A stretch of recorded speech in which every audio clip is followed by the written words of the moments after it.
کی جو گفتگو ہے نا، اس حوالے سے میں عرض کرتا ہوں کہ تاریخ ہندوستان میں دو واقعات بڑے عجیب ہمیں ملتے ہیں۔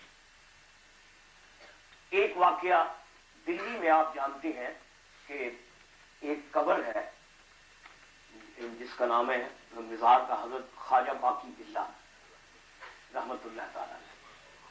حضرت خواجہ باقی باللہ یہ ہندوستان کے جلیل القدر اولیاء میں سے ایک ولی ہے، خواجہ باقی باللہ۔ خواجہ باقی باللہ کے ساتھ ایک اور قبر ہے، دو قبریں ہیں، اور دونوں قبریں باقی باللہ کی قبریں ہیں۔ ایک قبر ہے باقی باللہ اول، اصل جو باقی باللہ ہے، اور دوسری قبر ہے باقی باللہ ثانی۔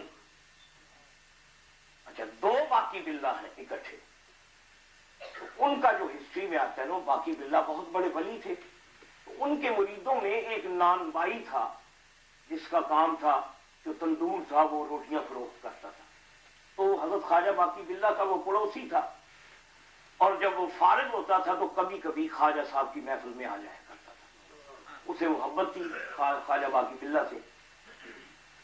تو ایک دن اس نان بائی نے دیکھا کہ حضرت خواجہ باقی باللہ کے کچھ مہمان آئے ہیں، گیسٹ آئے ہیں۔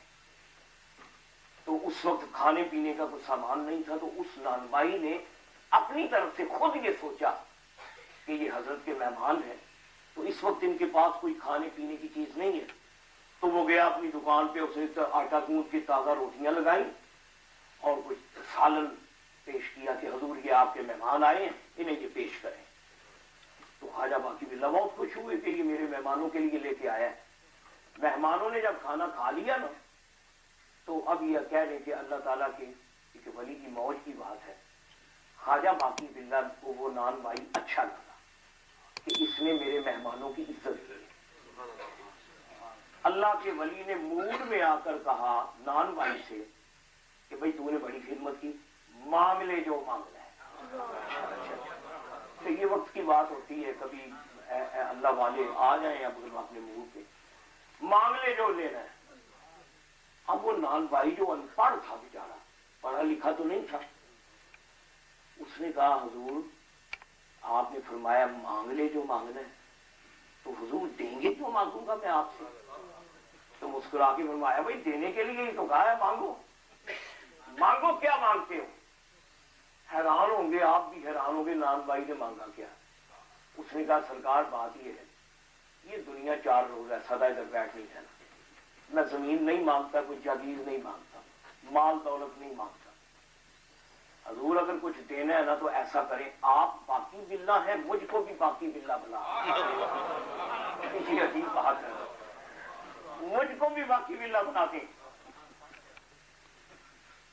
دینے والے مجھے دینا ہے تو اتنا دے دے، دینے والے مجھے دینا ہے تو اتنا دے دے، دینے والے مجھے دینا ہے تو اتنا دے دے کہ مجھے شکوائے کوتاہی داما ہو جائے، کہ مجھے شکوائے کوتاہی داما۔ حضور آپ باقی باللہ ہے نا، مجھ کو بھی باقی باللہ بنا دیں۔ اب سنی حضرت خواجہ باقی باللہ نے جب سنا کہ بھائی بات اس نے کیا بات کہہ دی، خواجہ صاحب نے فرمایا بات سنو، کبھی ایسا ہوتا ہے کہ سمندر کو پیالے میں بند کر دیا جائے، یہ ہو سکتا ہے؟ بھائی جو سمندر ہے وہ ایک پیالے کے اندر تو نہیں آ سکتا۔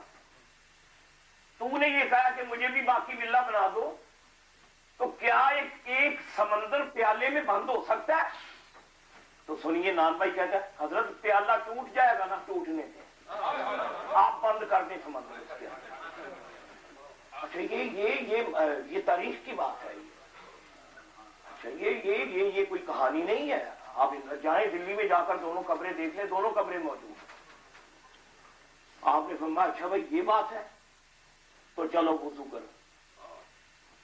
اس نے وضو کیا، خواجہ باقی باللہ اسے اپنے حجرے میں لے کر آئے، اندر سے دروازہ بند کیا، اسے کہا بھائی قبلے کی طرف منہ کر کے بیٹھو۔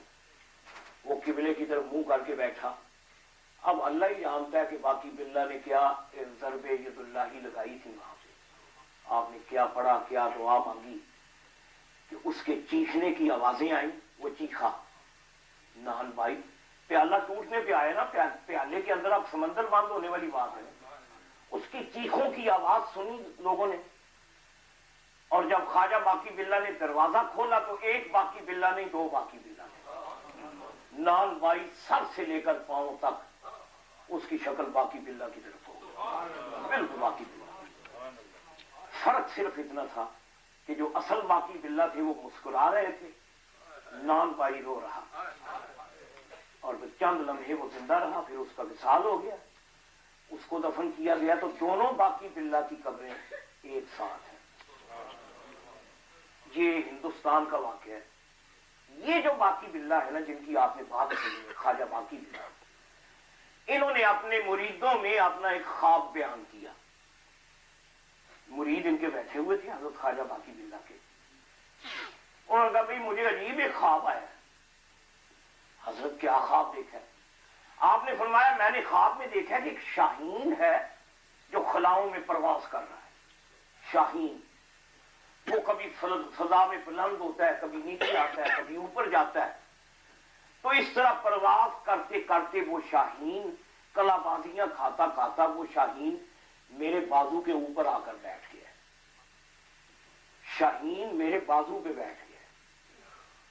مریدوں نے کہا حضور اس کی تعبیر پھر کیا ہے, وہ شاہین کون ہے جو آپ کے بازو پہ بیٹھا ہے؟ خواجہ باقی باللہ نے فرمایا ابھی آج اس کی تعبیر نہیں, جب وقت آئے گا تعبیر بتا دوں گا. تو مورخ کہتے ہیں کہ یہ واقعہ اس وقت پیش آیا ادھر ہندوستان میں ہمایوں کا جب وصال ہوا, نصیر الدین ہمایوں کا, تو اس وقت اکبر کی عمر جو تھی وہ 14 سال تھی. یہ مغل اعظم جو ہے اکبر, یہ 14 سال, 14 ایئرس, یہ ٹین ایجر تھا اکبر. ہمایوں کا جب وصال ہوا تو بیرم خان جو اتالیق تھا, جس کا معتمد تھا ہمایوں کا, بیرم خان نے ہمایوں کے وصال کے بعد وہ کسی مہم میں تھا, اکبر بھی ساتھ تھا, تو بیرم خان نے وہ جو تاج شاہی جو تھا اکبر کے سر پہ رکھ دیا کہ اب یہ ہندوستان کا بادشاہ ہے. اسے بادشاہ بنا دیا. وہ چونکہ ابھی وہ پڑھا لکھا بھی نہیں تھا اکبر, اکبر نے کوئی تعلیم بھی حاصل نہیں کی تھی, مہموں میں رہتا تھا, شاہ سوار تھا, مہموں سے اسے پیار تھا, تو اس کے سر پہ تاج رکھ دیا. تاج رکھا, ادھر اکبر کے سر پہ تاج رکھا جا رہا ہے, اور ادھر یہ واقعہ پیش آیا کہ ایک نوجوان حضرت خواجہ باقی باللہ کے دربار میں آیا. حضرت خواجہ باقی باللہ کے دربار, آپ نے دروازے میں ایک نوجوان کو آتے دیکھا تو حضرت خواجہ باقی باللہ اپنی مسند پہ کھڑے ہو گئے. آپ نے فرمایا میرے دوست, میرے مریدوں, مجھے خواب آیا تھا نا کہ میں نے ایک شاہین دیکھا ہے جو خلاؤں میں پرواز کرتا کرتا میرے بازو پہ آ کر بیٹھ گیا ہے. تم نے تعبیر پوچھی تھی کہ وہ شاہین کون ہے, تو مبارک ہو وہ شاہین آ گیا. یہ شاہین آ گیا, وہ شاہین, یہ آنے والا شاہین حضرت مجدد الافسانی شیخ احمد سرہندی. شیخ احمد سرہندی تھے. یہ علم دین پڑھ کر انہوں نے قرآن حفظ کیا. الحمدللہ ہمارے سیالکوٹ میں وہ مسجد آج تک موجود ہے جہاں یہ قرآن پڑھتے تھے. اس کا نام ہے سنہری مسجد, اور میں وہاں نماز پڑھنے اکثر جایا کرتا تھا. ہمارے مدرسے کے قریب تھی وہ سنہری مسجد. علامہ اقبال کی جہاں پیدائش ہوئی ہے نا, وہ پیدائش والے مکان سے قریب ہے وہ مسجد. وہاں انہوں نے قرآن پڑھا, شیخ احمد سرہندی نے علم دین حاصل کیا. تو آپ یہ کہہ لیں کہ آج سے تقریباً 450 سال پرانی بات ہے, زیادہ دور کی بات نہیں. یہ اکبر کے زمانے کا قصہ ہے جو آج کی محفل میں جو موضوع گفتگو ہے. فرمایا دیکھو وہ شاہین آ گیا ہے. یہ تھے شیخ احمد سرہندی مجدد. انہوں نے حضرت خواجہ باقی باللہ نے اٹھ کے اسے سینے سے لگایا. فرمایا بیٹا میں تو تیرا انتظار کر رہا تھا. حضرت مجدد پاک آپ کے پاس وہاں کچھ رہے, چند دن قیام کیا, اور آپ نے اپنی خلافت جو تھی آپ نے عطا فرما دی. باقی باللہ نے فرمایا بیٹا میں اپنا جو میرے سینے میں علم ہے میں تجھے عطا کرتا ہوں, اور تو یہاں ہندوستان میں اسلام کا شاہین ہوگا. وہ جو شاہین سنا یہ جو علامہ اقبال نے بھی اپنے کلام میں شاہین کو بطور استعارہ استعمال کیا ہے. شاہین سنیے علامہ اقبال فرماتے ہیں. اقبال کہتے ہیں کہ پرواز ہے دونوں کی اسی ایک فضا میں. دو پرندے ہیں اڑتے ایک ہی فضا میں ہیں. پرندے دو ہیں اڑتے فضا ایک ہے دونوں کی. پرواز ہے دونوں کی اسی ایک جہاں میں. پرواز ہے دونوں کی اسی ایک جہاں میں. گرگس کا جہاں اور ہے. گرگس کہتے ہیں گرد کو جو مردار کھاتی ہے. گرد ایک پرندہ ہے نا جو ڈیڈ مردار کھاتا ہے. جو فرماتے ہیں اس کی دنیا جو مردار کھانے والا پرندہ ہے نا اس کی دنیا اور ہے. یہ جب گرے گا مردار پہ گرے گا. تو یہ استعارہ انہوں نے رزق حلال کے لیے استعمال کیا ہے. مومن جب گرتا ہے رزق حلال پہ گرتا ہے. مومن حلال کی طرف جاتا ہے کافر حرام کی طرف جاتا ہے. اقبال کہتے ہیں پرواز ہے دونوں کی اسی ایک فضا میں. گرگس کا جہاں اور ہے شاہین کا جہاں اور. اڑتے تو ایک ہی فضا میں ہے لیکن گرد کی دنیا اور ہے شاہین کی دنیا اور ہے. تو علامہ نے شاہین کو بطور استعارہ اپنے کلام میں استعمال کیا. فرمایا یہ ہے شاہین. تو دوستو پھر اس شاہین نے وہ کارنامہ کر کے دکھایا. میں تو بعض اوقات سوچتا ہوں کہ اللہ تعالیٰ کے ولیوں میں شیخ احمد سرہندی کی اپنی شان ہے. تو اللہ کے ولی یہ عالم بھی تھے. شیخ احمد سرہندی مولوی تھے عالم. انہوں نے علوم متداولہ پڑھے تھے. یہ کوئی جاگیردار نہیں تھے. یہ کوئی مل اونر نہیں تھے.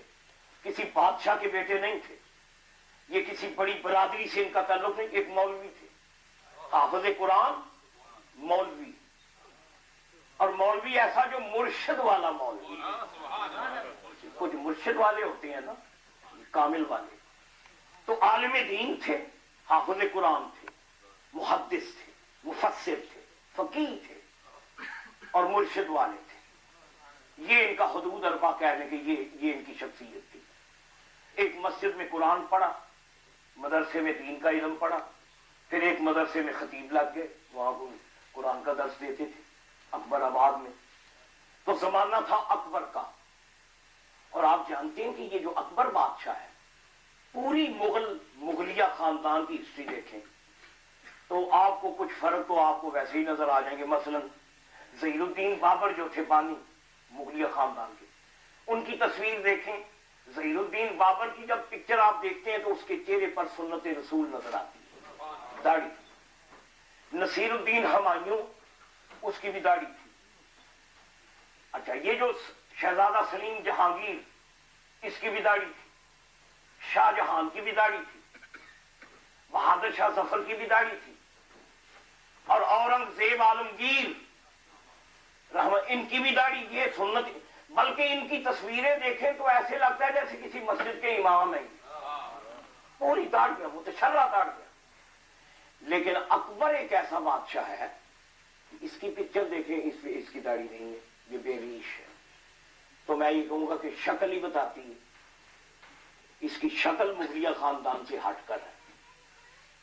پھر اس نے کام ایسے کیے ہیں اکبر نے. اکبر کا بھی یہ اتنا وقت نہیں کہ میں اس کی شخصیت پہ تفصیلی گفتگو اکبر کے مزاج اور کردار پہ بات کر سکوں. لیکن آپ ایک بات آپ جانتے ہیں کہ ہندوستان کے جو ہندو ہیں وہ اکبر سے محبت کرتے ہیں.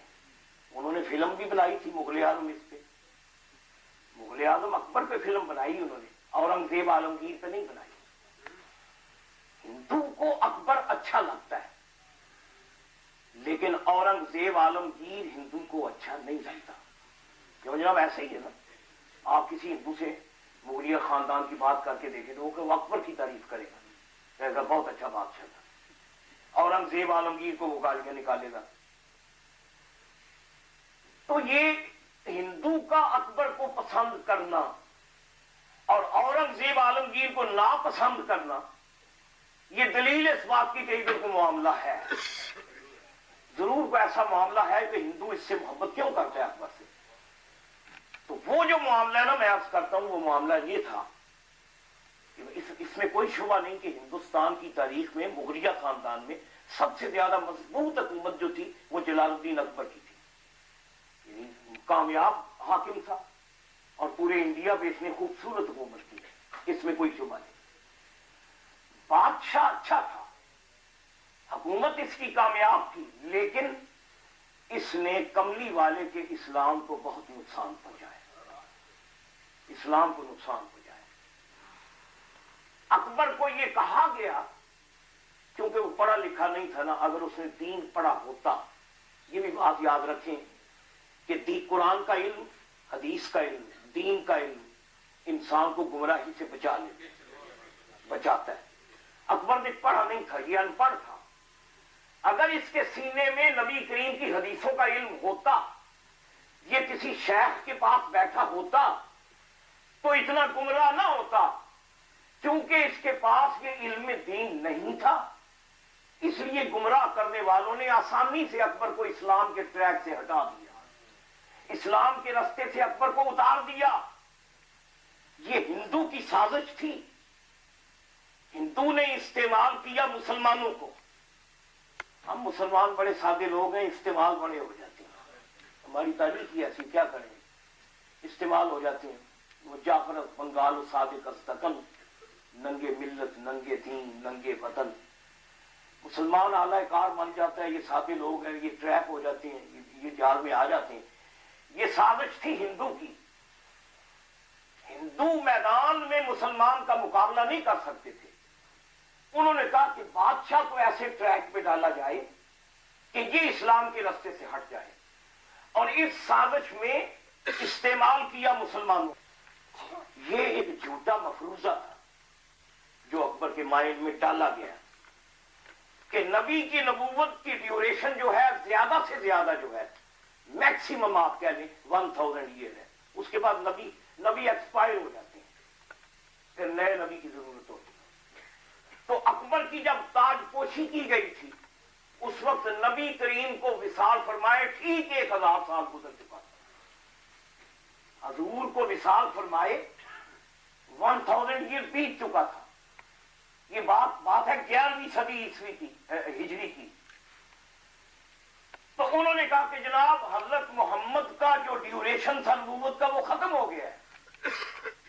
اب یہاں ہندوستان میں کوئی ایسا قانون بنائے, ادھر مسلمان بھی رہتے ہیں, ہندو بھی رہتے ہیں, سکھ بھی رہتے ہیں, عیسائی بھی رہتے ہیں, تو ایسا قانون بنائے جو سب کو متحد کر کے رکھے. دوسرے لفظوں میں یہ کہہ لے کہ اکھنڈ بھارت, متحدہ ہندوستان, اس میں ہندو بھی رہیں. اور اکٹھے پھر کیسے رہ سکتے ہیں, پھر آپ دیکھ لیں. اکٹھے رہنے کا تو یہی طریقہ ہے جو اکبر نے بنایا تھا, اور کوئی طریقہ نہیں. ہندو اور مسلمان اکٹھے کس طرح رہ سکتے ہیں, وہ اسی طرح جو اکبر نے طریقہ اپنایا. وہ طریقہ اس نے جو قانون بنایا اس پہ اتنا وقت نہیں کہ میں اس کی جزیات پہ مکمل بحث کروں. موٹی موٹی 3-4 چیزیں آپ کو بتاتا ہوں, آپ خود اندازہ لگا لیں کہ اکبر کس راستے پہ چل نکلا تھا. انہوں نے جو قانون بنایا اس کا نام رکھا دین الہی. جو اس کا لا تھا ہندوستان میں, جو قانون اس نے عدالتوں میں مروج کرنا تھا, اس کا نام رکھا دین الہی, اللہ کا دین. اس کی جو گمراہ شکیں تھیں ان میں سے ایک شک یہ تھی, اکبر نے کہا کہ حضرت محمد کی نبوت ایکسپائر ہو چکی ہے. استغفر بدحل, 1000 سال گزر چکا ہے حضرت محمد کو وصال کیے, اب ان کی نبوت نہیں چلے گی. تو اس نے پہلا ظلم یہ کیا کہ کلمہ شریف میں تحریف کر دی.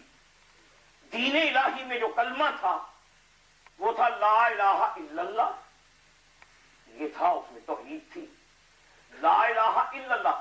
اگلا جملہ حضور کی نبوت کا وہ نکال دیا, محمد الرسول اللہ کو نکال دیا. اکبر نے کہا کہ دین الہی میں کلمہ یہ ہوگا لا الہ الا اللہ اکبر و خلیفۃ اللہ. اکبر اللہ کا نائب ہے, اکبر اللہ کا اسسٹنٹ ہے, اکبر اللہ کا اوتار ہے, اکبر ذل سبحانی ہے, یہ اللہ کا نائب ہے بادشاہ. لا الہ الا اللہ اکبر و خلیفۃ اللہ، یہ کلمہ تھا۔ میں آپ سے پوچھتا ہوں کہ آپ نے قادیانیوں کو نان مسلم قرار دیا ہے تو صرف اس نے ختم نبوت کا انکار کیا نا، تو آپ اس کو کیا کہیں گے جو اکبر نے کلمہ بنایا تھا؟ حضور کا نام ہی نکال دیا اس سے۔ تو آپ بتائیں اگر کلمے سے کملی والے کو نکال دیا جائے تو پیچھے کیا رہ جاتا ہے؟ کلمہ جو ہمارا ہے وہ تو حضور سے، ہماری شناخت تو حضور کے نام سے ہے۔ لا الہ الا اللہ کو تو یہودی بھی مانتے ہیں، یونٹی آف اللہ، یہودی ایک اللہ کو مانتے ہیں، سکھ بھگوان کو ایک مانتے ہیں، یونٹی تو سکھ بھی مانتے ہیں، اللہ ایک ہے۔ فرق یہ کہ انہوں نے بھگوان نام رکھا، تو یہودی بھی اللہ تعالیٰ کو ایک مانتے ہیں، لا الہ الا اللہ کو سب مانتے ہیں۔ یہ بھی عجیب بات ہے، جو بھی گمراہ آتا ہے نا کینچی محمد رسول اللہ پہ ہی چلاتا ہے۔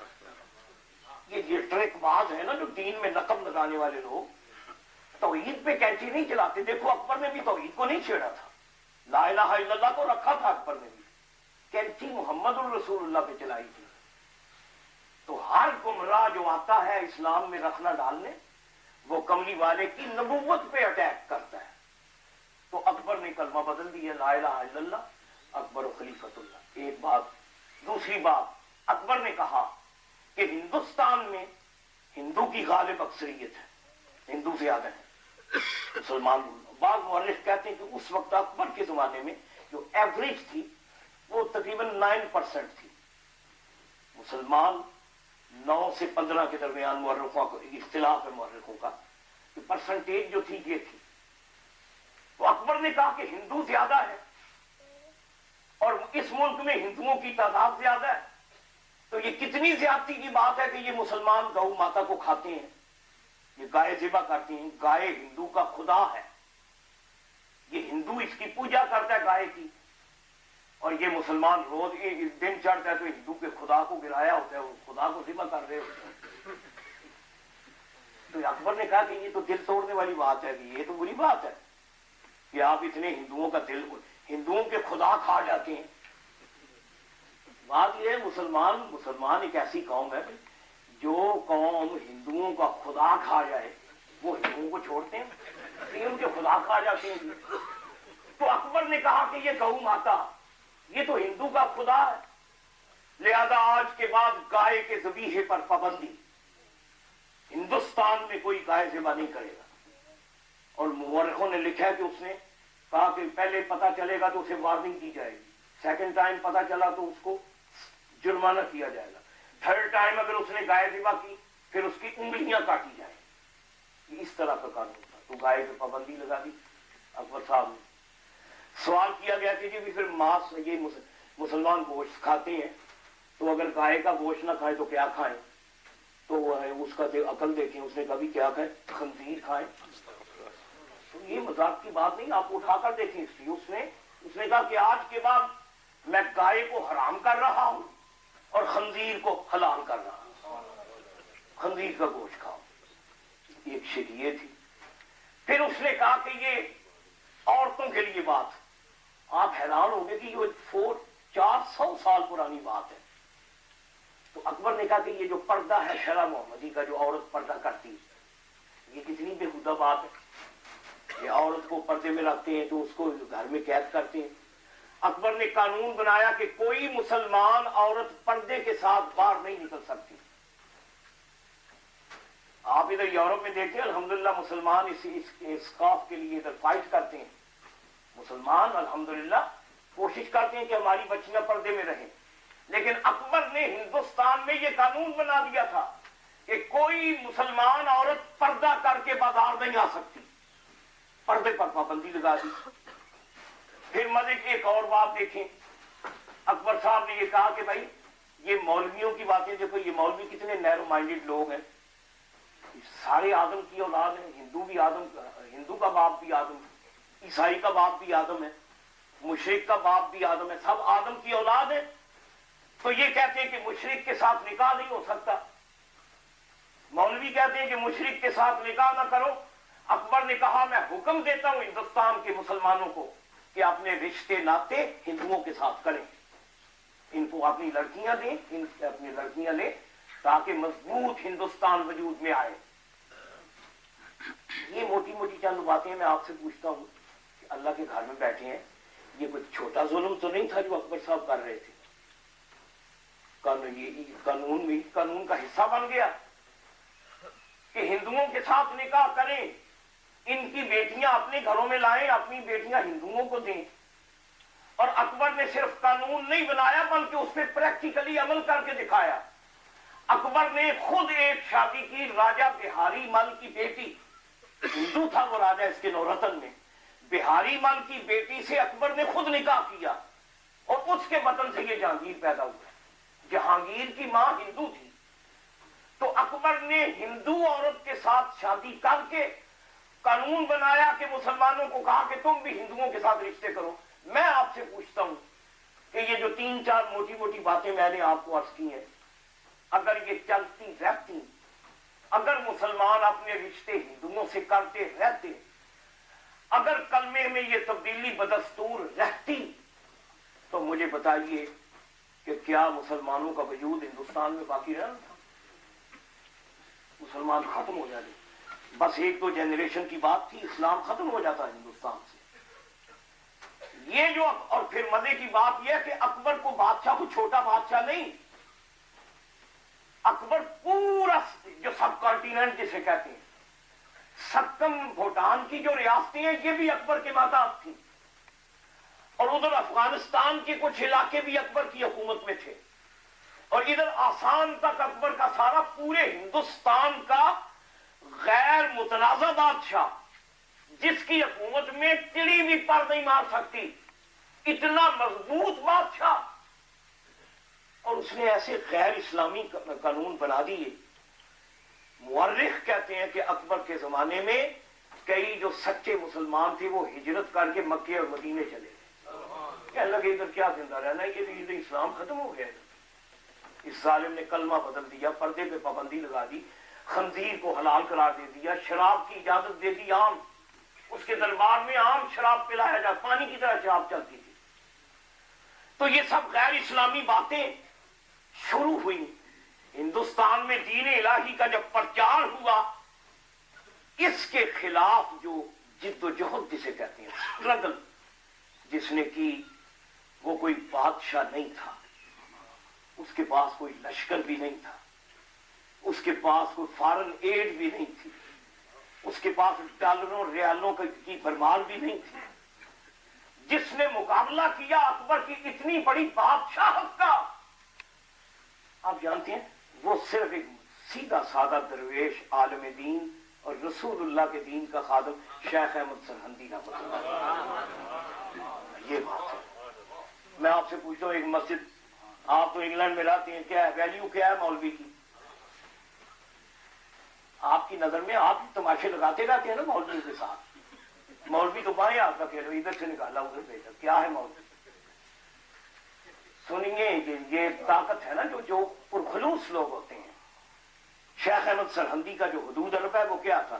مولوی تھے، حافظ قرآن تھے، محدث، فقیہ، کوئی پارٹی نہیں تھی، کوئی سیاسی پارٹی، پولیٹیکل پارٹی نہیں تھی، فارن ایڈ نہیں تھی، کوئی ان کا جتھا نہیں تھا، بس مسجد میں نمازیں پڑھاتے ہیں، جمعہ پڑھاتے ہیں، قرآن کا درس دیتے ہیں۔ تو سنیے علامہ اقبال کی، اب یہاں ایک بات سنیے، علامہ اقبال کیا کہتے ہیں۔ اقبال نے کہا کہ نہ تخت و تاج میں، نہ تخت و تاج میں، نہ لشکر و سپاہ میں ہے۔ یہ بات تخت میں نہیں، تاج میں نہیں، لشکروں میں نہیں، فوجوں میں نہیں، میزائلوں میں نہیں ہے یہ طاقت۔ نہ تخت و تاج میں، نہ تخت و تاج میں، نہ لشکر و سپاہ میں ہے، جو بات مرد قلندر کی بارگاہ میں ہے، جو بات مرد قلندر، جو بات مرد قلندر کی بارگاہ میں ہے، خراج کی جو گدا ہو۔ علامہ اقبال کا خوبصورت شعر ہے، کہتے ہیں یہ بادشاہیاں جو ہوتی ہیں، وہ یہ بادشاہی، کنگ، یہ تو محتاج ہوتے ہیں ٹیکس کے، بھائی یاد ہے دیکھیے برطانیہ میں انگلینڈ میں کی طرح ٹیکس کا سسٹم ہے. اگر ٹیکس دینا بند کر دیں تو گورنمنٹ فیل ہو جاتی ہے. اقبال کہتے ہیں وہ حکومت جو ٹیکس کی محتاج ہو وہ کیا حکومت ہے. ٹیکس نہ ملے تو بادشاہ فیل.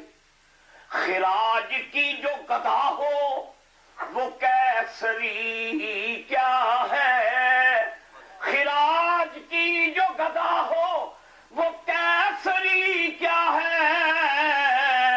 نگاہ فقر میں شان سکندری کیا ہے.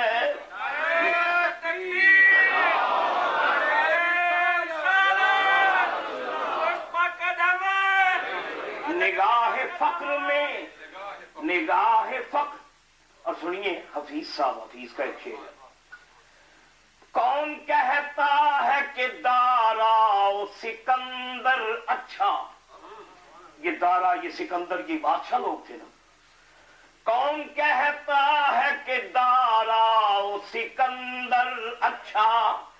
کون کہتا ہے کہ دارا سکندر اچھا. ساری دنیا سے محمد کا کلندر اچھا. ساری دنیا سے محمد کا کلندر اچھا. سنیے شیخ احمد نے کیا کیا. یہ شیخ احمد سرہندی نے رحمت اللہ تعالی، یہ الحمدللہ مرشد والے تھے نا. باقی باللہ کی نگاہ کی تاثیر تھی نا. باقی باللہ نے ان کو وہ روحانی قوت عطا کر دی تھی.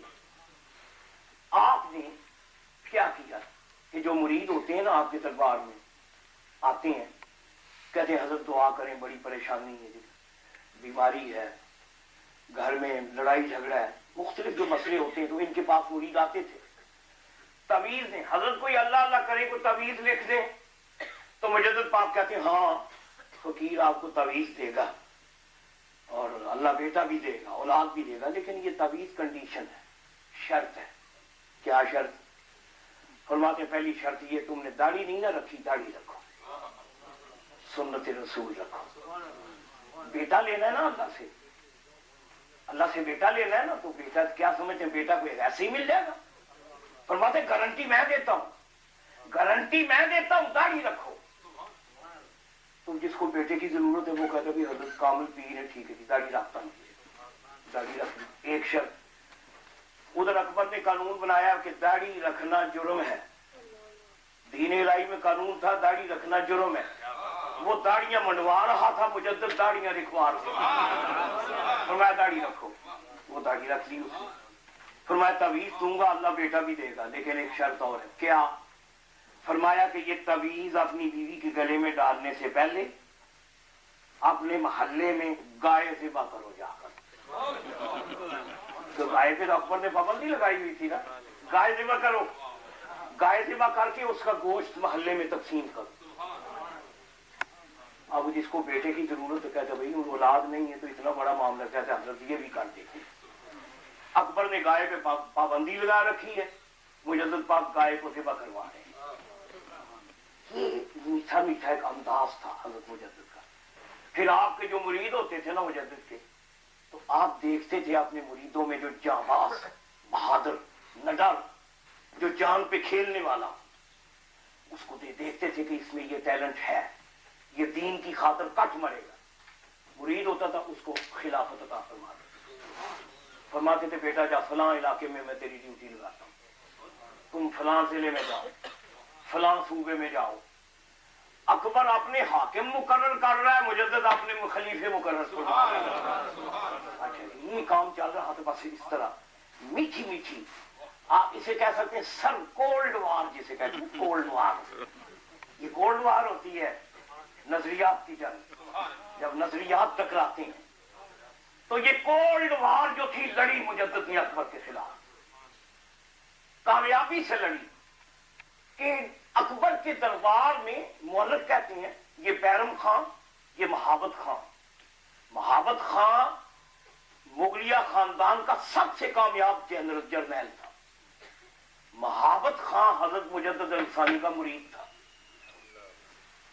مجدد پاک کا مرید تھا مہابت خان. بیرم خان بھی عقیدت رکھتا تھا. تو یہ جو بڑے بڑے نورتن تھے اکبر کے، دن کے وقت اکبر کے دربار میں بیٹھتے ہیں، رات کے وقت مجدد کی بارگاہ میں آئے ہوتے ہیں۔ اچھا تو آپ ان کو پھر میٹھی میٹھے رنگ میں اکبر کی کوتاہیاں بتاتے ہیں، بھائی کیا ظلم کر رہا ہے۔ اکبر کو پتا چل گیا، آپ جانتے ہیں ان کی ہوتی ہے نا، ان کی سی آئی ڈی تو بادشاہوں کی ہوتی ہے۔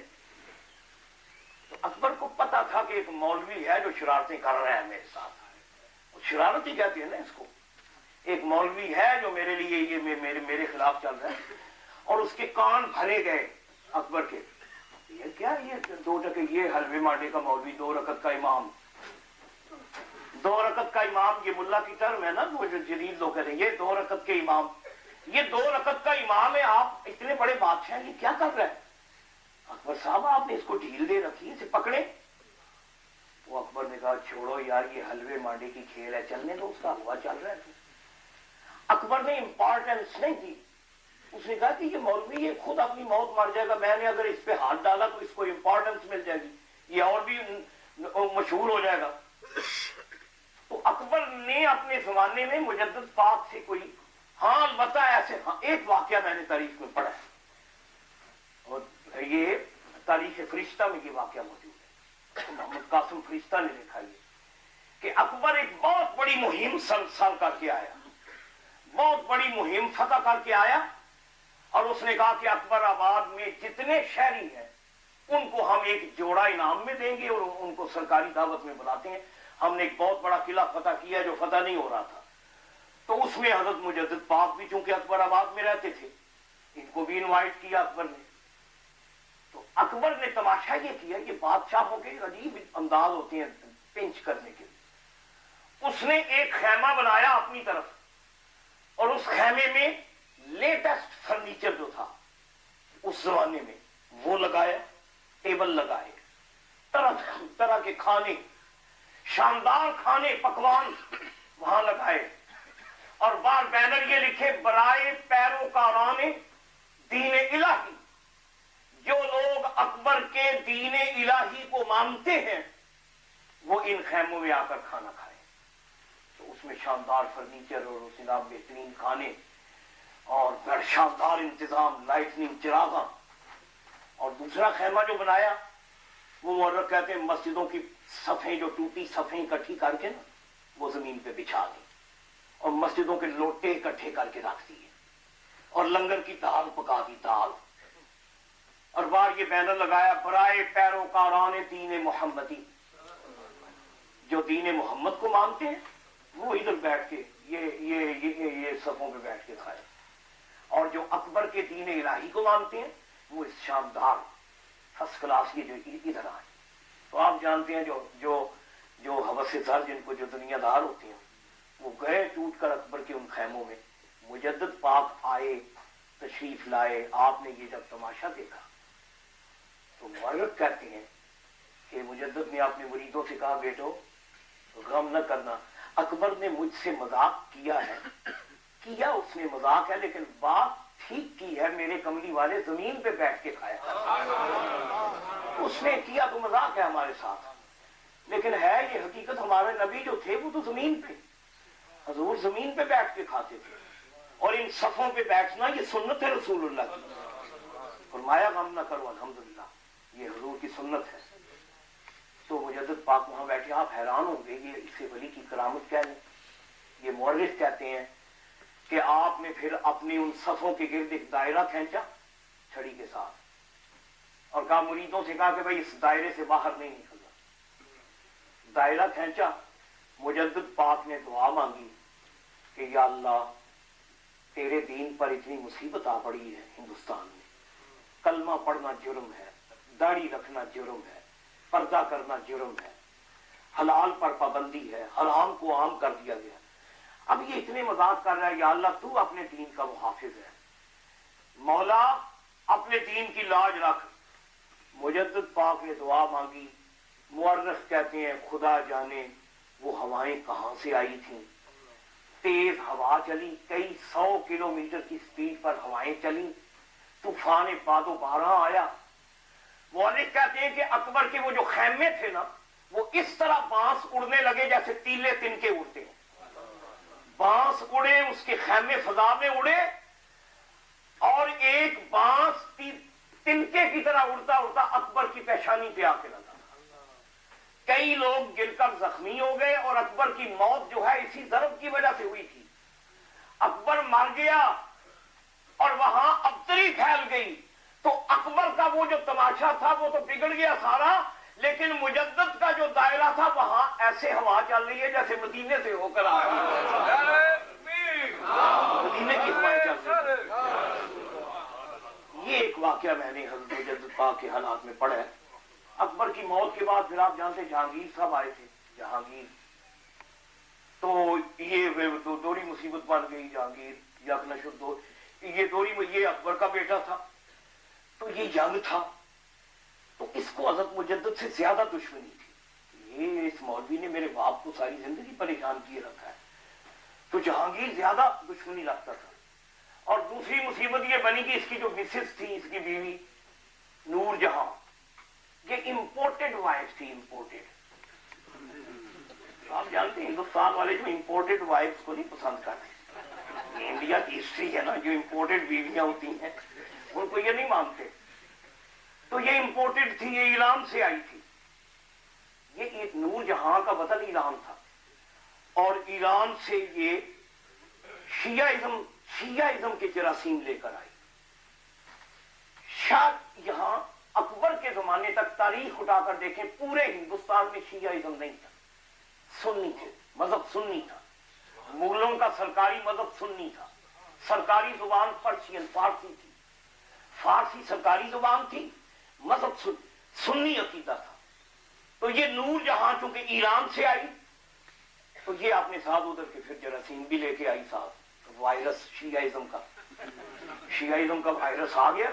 آپ جانتے ہیں وائرس بڑا خطرناک ہوتا ہے. یہ بیماری جب پھیل جاتی ہے نا, جو سانس لے پھر اس کو بھی لگ جاتی ہے. تو اس کی وجہ سے شیعہ بھی ہندوستان میں آ گیا. تو گویا مجدد الافسانی کو پہلے ایک محاذ پہ لڑائی لڑنی پڑی, اب دو محاذوں پہ ہو. ایک طرف دین الہی کا تماشا تھا, دوسری طرف یہ شیعہ کی باتیں آ گئیں. صحابہ کے خلاف باتیں کرتے تھے. ام المومنین حضرت عائشہ کی گستاخیاں, یہ اکبر کے, یہ جہانگیر کے دربار کی باتیں ہیں. اتنا وقت نہیں ہے, بڑے واقعات ہیں جو آپ کو میں سناتا کہ اس کے دربار میں امہات المومنین کی توہین ہوتی تھی. جہانگیر نے پھر جناب دشمن کا بیٹا تھا نا, جہانگیر نے حضرت مجدد پاک کو پکڑ لیا, گرفتار کر دیا. گرفتار کر کے آپ کو بغیر مقدمہ چلائے, کوئی مقدمہ نہیں. یہ بادشاہوں کا کام ہے نا جی, جس کی طاقت, آپ کہتے ہیں جس کی لاٹھی اسی کی بھینس. مائٹ از رائٹ, یہ پرانا قانون ہے, جنگل کا قانون, اب بھی یہی چل رہا ہے. Might is right, might is right. طاقت میں بس کوئی کا بغیر کسی مقدمے کے مجدد پاک کو گوالیار کے جیل میں, گوالیار آپ جانتے ہیں غالباً پنجاب کا آخری کنارہ ہے, دور دراز علاقہ گوالیار. انہوں نے کہا جی یہ مولوی صاحب ہیں, ان کو ایسی جیل میں بھیجو جنہیں جہاں جا کے حلوہ مانڈا یاد آئے ہیں, کہ جمعرات کے حلوے یاد آئے انہیں اس جیل میں. تو گوالیار کی جیل میں بھیجا. اور مورخین کہتے ہیں کہ یہ جو جیل تھا گوالیار کا, اس زمانے میں اکبر اور جہانگیر کے زمانے میں جو سب سے بڑے مجرم تھے نا, خطرناک قسم کے مجرم, جدید اصطلاح میں آپ کہہ رہے ہیں جنہیں ٹیررسٹ کہتے ہیں. ٹیررسٹ خطرہ ہوتا ہے جن سے حکومتوں کو.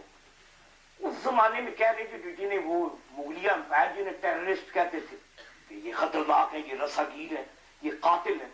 خطرناک قسم کے مجرم تھے گوالیار کی جیل میں. مجدد پاک کو اس جیل میں بھیج دیا. اور میں مولوی اگر جائے نا ان کی گالیاں سنے جا کر وہ جیل میں, ان کی لینگویج اور ہے, ان بدماشوں کی زبان اور ہے. گوالیار جیل میں بھیجا. میرے دوستو, اللہ کے ولی کی یہ شان ہے, ولی جدھر بھی آ جائے اس کو مدینہ بنا دیتا ہے. اللہ والوں کی یہ شان ہے نا. مورخ کہتے ہیں کہ مجدد پاک جب جیل میں آئے تو ان کا حسن کلام, ان کی نگاہ کی تاثیر, ان کی خوبصورت گفتگو, چند دنوں میں جو آدمی, جو ڈاکو, چور, لٹیرا سزا یافتہ مجدد کے قریب آیا, بیٹھ کے ہے نا, اللہ پاک نے اسے توبہ کی توفیق عطا فرمائی. کہ وہ جیل والے وہ جو گنڈے بدماش تھے وہ اللہ کے ولی بن گئے. مولد کہتے ہیں وہاں 5 وقت کی نماز ہونے لگی, مجدد پاک امامت کراتے ہیں, اور پھر درس قرآن ہونے لگا, پھر اب وہاں جمعہ شریف ہونے لگا, جمعہ پڑھانے جمعہ ہونے لگا. خیر یہ تو جیل کی بات ہے. اب مزے کی بات ایک سنیں, یہ واقعات میں جو یہ مورخین نے یہ واقعہ لکھا تھا, وہ جو محبت خان تھا جرنیل, یہ پٹھان تھا محبت خان. اس کی پھرکی جو تھی نا پٹھان کی پھرکی جو یہ جہانگیر بادشاہ ہوگا تو اس نے میرے پیر و مرشد کو پکڑ لیا, میرے مرشد کو پکڑ لیا ایسے, میرے مرشد کو بغیر مقدمے کی جیل میں ڈال دیا. محبت خان اپنی بٹالین یا ڈویژن کہہ لیں جو فوج اس کے کنٹرول میں تھی, اس کو لے کر اس نے جہانگیر کے خلاف بغاوت کا اعلان کر دیا. محبت خان نے جہانگیر کے خلاف بغاوت کر دی, اور یہ لڑائی جہانگیر اور محبت کے درمیان یہ جنگ ہوئی, جنگ باقاعدہ جنگ ہوئی. اور یہ ہمارا پاکستان میں جو جیلم ہے نا, یہ آج کل یہ قصہ چلا ہے کہ یہ منموہن سنگھ شاید جیلم کے ہیں. یہ جیلم ہمارا علاقہ ہے. وہ جیلم کے علاقے میں جہانگیر بادشاہ اور محبت خان کی جنگ ہوئی, بیٹل وار ہوئی ان کی. دوستوں مزے کی بات دیکھو, جو مرشد والے ہوتے ہیں ان پر اللہ کی رحمت کا ہاتھ ہوتا ہے. مؤلف کہتے ہیں جہانگیر خود مقابلہ کرنے نکلا. اس نے کہا محبت بہت بڑا جرنیل ہے, اس کو ڈیفیٹ دینا بڑی مشکل بات ہے, خود آیا لڑنے. اللہ کی شان دیکھیے, جس کی پشت میں مرشد کا ہاتھ ہو. اللہ پاک نے محبت خان کو فتح عطا فرمایا, جہانگیر کو ڈیفیٹ ہو گئی. اور آپ حیران ہوں گے, یہ واقعہ شاید آپ نے پہلے نہیں, جہانگیر جنگی قیدی بن گیا. جہانگیر پرنسلر, کڑیاں لگ گئی جہانگیر کو, محبت خان کا قیدی بن گیا. اور جیلم کے علاقے میں ابھی محبت کے خیمے ادھر ہی تھے, اور یہ پرزنر آف وار جہانگیر ہو جو ہندوستان کا بادشاہ قیدی بن گیا. جہانگیر نے کہا محبت بات یہ ہے, یہ جو اقتدار کا ہما تھا یہ تمہارے سر پہ بیٹھ گیا ہے, تو جیت گیا میں ہار گیا. میرے بارے میں محبت کیا حکم ہے تمہارا, کیا کرو گے میرے ساتھ, یہ جہانگیر نے پوچھا. مورخ کہتے ہیں وہ تکیے کے ساتھ ٹیک لگا کے محبت بیٹھا ہوا تھا ایسے, تو سامنے جہانگیر پرزنر قیدی بن کے کھڑا ہے. محبت کیا, میرے بارے میں کیا حکم ہے. محبت کہتا ہے تمہارے بارے میں حکم نہیں دوں گا, حکم وہ دے گا جو گوالیار کی جیل میں بند ہے. میں اپنے مرشد سے پوچھتا ہوں جو حکم فرمائے. انہوں نے پھر خط لکھا محبت نے حضرت مجدد پاک کو جیل میں, سرکار میں نے آپ کا بدلہ لے لیا. حضور جہانگیر میرا جنگی قیدی بن چکا ہے, کڑیاں لگی ہیں, میرا قیدی پرزنر ہے. ہندوستان کا تاج و تخت آپ کا ویٹ کر رہا. حضور دلی کا تخت خالی ہے, تشریف لائیں حکومت کریں. یہ لیٹر محبت نے لکھا گوالیار کے جیل میں. مجدد پاک نے پڑھا اسے, تو سنیے جو جواب دیا. آپ نے فرمایا محبت میں بہت خوش ہوں تجھ پر, تو نے میری عزت کی خاطر اتنا بڑا رسک لیا, تو نے بادشاہ سے جنگ لڑی, اب میرا حکم پوچھتا ہے. میرا حکم یہ ہے کہ جہانگیر کو انکنڈیشنل رہا کر دو, انکنڈیشنل, کوئی شرط نہیں, اس کو چھوڑ دو. حکومت کرنا یہ بادشاہوں کا کام ہے, یہ فقیروں کا کام نہیں ہے. یہ جھوٹ سچ کی دنیا ہے, یہ ہمارا کام نہیں, اس کو چھوڑ دو. معاوض کو جب یہ جواب آیا تو اس کے پاؤں تلے زمین نکل گئی کہ یہ حضرت صاحب نے کیا فرمایا, یہ اس کو میں نے قیدی بنایا ہے, اس کو جب میں نے چھوڑا تو پہلا کام تو یہ کرے گا میری گردن کاٹے گا. یہ بادشاہ ہے. غریب تھا, ڈرتے ڈرتے اس نے کہا, اس نے جان ہاں میں نے یہ پڑھا ہے. مولف کہتے ہیں کہ جب وہ لیٹر آیا نا تو محبت خان نے جہانگیر کو سیلیوٹ کیا, سیلیوٹ کیا. تو جہانگیر نے کہا بھی جنگی قیدی کو سیلیوٹ کر رہے ہو تم.